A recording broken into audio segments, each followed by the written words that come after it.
Ok, je suis youtubeur, j'ai confiance en moi, tout va bien se passer. Je renvoie une image positive, je suis souriant. Qui, des Français ou des Japonais, survivrait le mieux à une attaque de zombies? C'est la question que tout le monde se pose, nous allons essayer d'y répondre et vous allez voir qu'on va apprendre beaucoup de choses sur chacun des deux pays. Ressources, puissance de l'armée, réaction de la population, c'est toute une série de facteurs qu'il faut prendre en considération pour savoir si vous allez survivre ou mourir. Bonjour.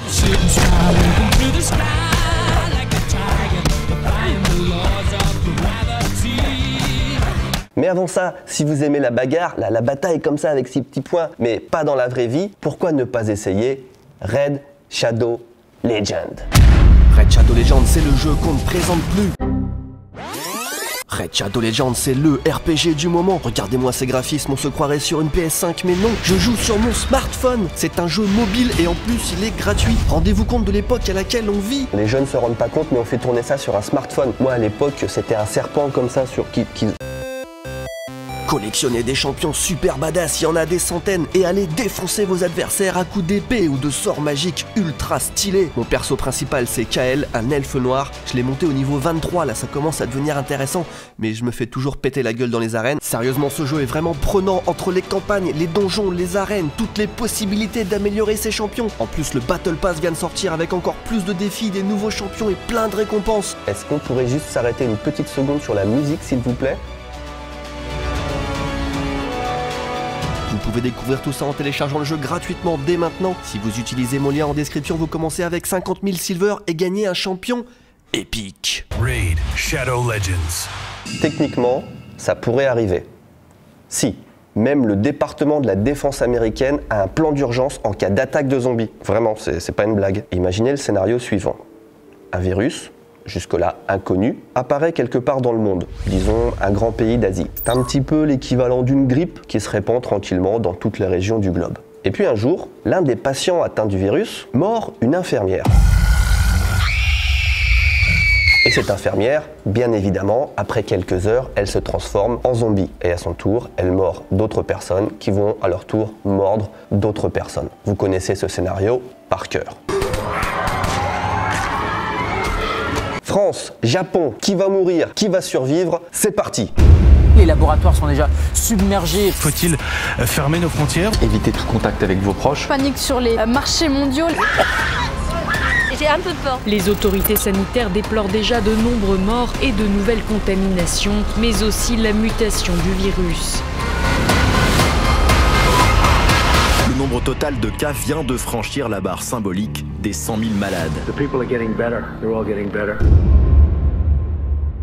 D'un point de vue géographique, le Japon a sur le papier un énorme avantage. En cas d'attaque confirmée de zombies, on imagine que chaque pays va essayer d'isoler sa population. Le Japon est une île. La côte continentale la plus proche est à plus de 100 km. Théoriquement, il suffit aux autorités de fermer les ports et les aéroports pour se couper totalement du reste du monde. De son côté, la France métropolitaine partage plus de 3000 km de frontières avec 8 pays voisins. Ce sont des centaines de routes qu'il faudrait bloquer et surveiller. Ça serait presque impossible et surtout très lent en plus d'être un gros casse-tête administratif, législatif. On imagine que les pays européens devraient d'abord se mettre d'accord, au minimum les pays frontaliers. C'est des discussions qui prendraient plusieurs jours et qui retarderaient énormément les choses. En cas de sévère contamination d'un quelconque pays européen, la France aurait donc quasiment aucune chance de se protéger efficacement d'une invasion. Le Japon peut réagir plus vite, plus facilement et plus efficacement. Et ce, même en cas de forte contamination de la région Asie. Mais cet avantage ne donnerait finalement au Japon qu'une courte avance. Peut-être un peu plus de temps au gouvernement et à la population pour se préparer à ce qui va arriver. Car on le sait, en cas d'attaque de zombies,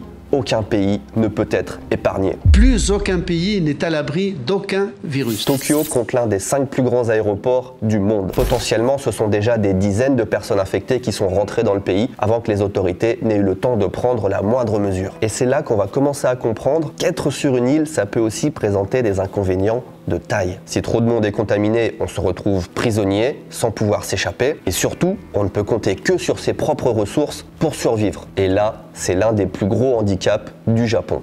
Nous allons y revenir. Avant ça, en cas d'attaque de zombies, la première force à intervenir sera, quel que soit votre pays, l'armée. normalement. La France et le Japon possèdent chacun l'une des armées les plus puissantes du monde. La France est classée 7e au rang des armées les plus puissantes. Les forces d'autodéfense japonaises sont, elles, la 5e puissance militaire mondiale. En théorie, ce sont deux forces plus ou moins équivalentes, mais vous allez voir dans les faits, c'est beaucoup plus compliqué que ça. La force du Japon, c'est qu'il y a beaucoup moins de territoire à protéger. Et logiquement, il n'y a aucune frontière à surveiller. En plus de ça, le Japon est composé à 63% de régions montagneuses qui sont quasiment inhabitées. Et la géographie du Japon est particulièrement avantageuse, tout en longueur, et composée d'îles qui sont reliées entre elles uniquement par des ponts ou des tunnels. Le Japon aura donc un énorme avantage pour sécuriser et isoler certaines parties de sa population. En plus, l'armée japonaise a déjà fait face à des situations d'urgence sur son propre territoire et dans l'histoire récente. On se souvient du tremblement de terre de 2011 où l'armée a dû intervenir rapidement dans le nord du Japon et elle a prouvé son efficacité. Elle compte cependant un énorme désavantage par rapport à l'armée française. En effet, et c'est extrêmement important,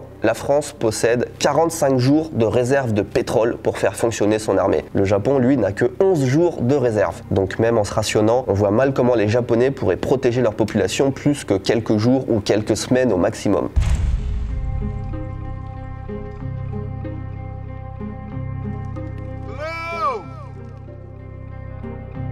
Après quelques jours, l'invasion de zombies a bien progressé. Dans chacun des deux pays, les personnes saines sont maintenant en infériorité et tentent de survivre. C'est l'apocalypse.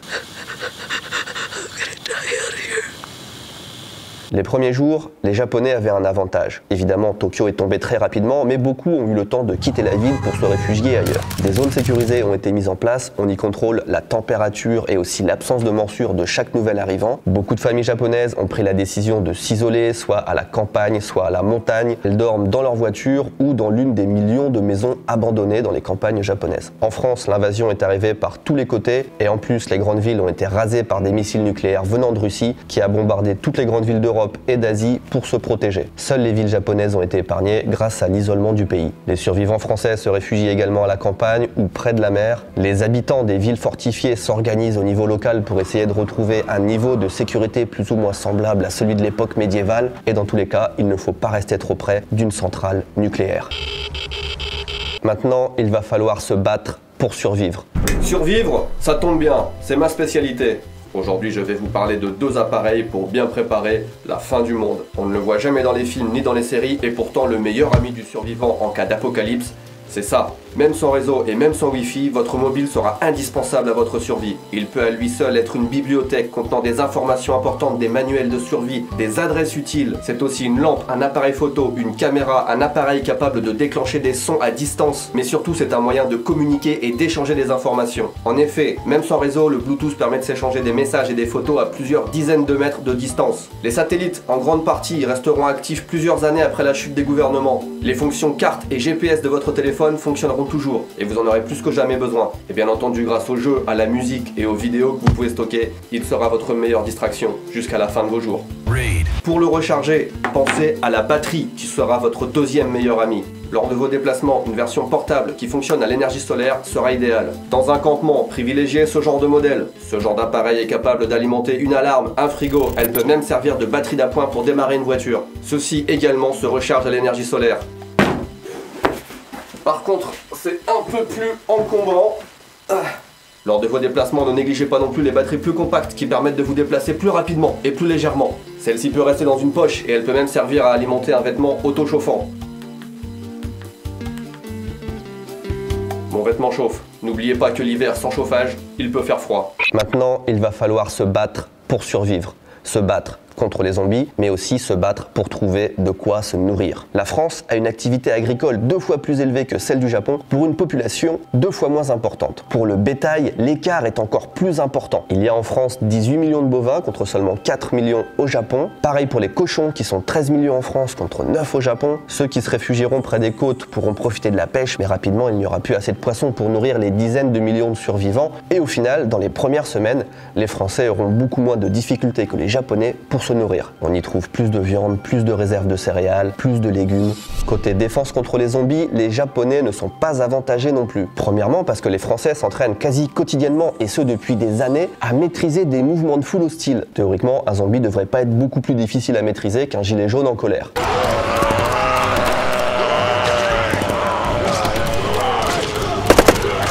Mais au-delà de ça, l'armement sera un facteur décisif dans la survie des personnes. Et le Japon est l'un des pays au monde où l'on trouve le moins d'armes en circulation. Sur l'archipel, il y a seulement 400 000 armes à feu en circulation parmi les civils, c'est-à-dire une arme pour 300 personnes. Alors qu'en France, on en trouve environ 13 millions, c'est-à-dire une arme pour 5 personnes. Les campagnes françaises particulièrement seront suffisamment équipées en armes et en munitions pour accueillir comme il se doit les morts vivants. Quand les zombies vont arriver en Creuse, les chasseurs ils vont se camoufler avec des treillis, des feuilles sur la tête et tout. Les zombies ils vont se dire il n'y a personne ici, un petit peu comme se dit déjà n'importe quelle personne qui va en Creuse finalement. Et là, ni une ni deux, tu vas voir des canons de fusil sortir des buissons de derrière les volets et bam, bam, bam, bam, bam, lâcher de galinette cendrée. Chasseur creusois 1, zombie 0. Mais attention, s'il y a bien une chose qu'on a appris dans les films et les séries, c'est que plus le temps passe et plus l'ennemi des survivants n'est pas autant les zombies que les autres survivants.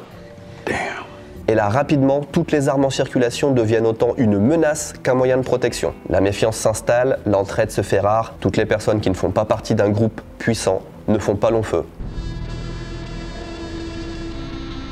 Le Japon fait face au problème inverse. Il n'y a pas vraiment d'inquiétude à avoir face aux autres personnes, mais les survivants ont rarement ce qu'il faut pour survivre à des grosses attaques de zombies. Ils n'ont ni la condition physique, Rule number 1 for surviving Zombieland, cardio. Ni les armes.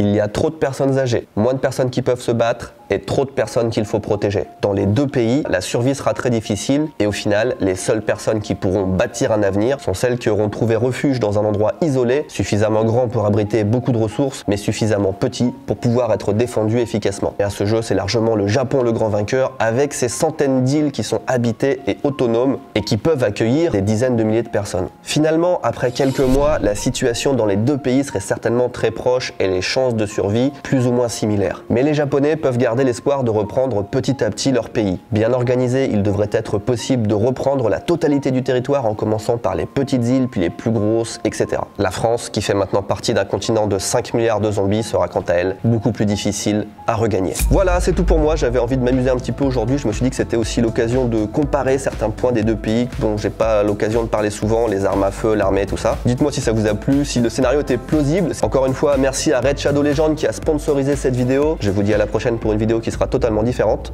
Des bisous. It's time to kick some zombie ass.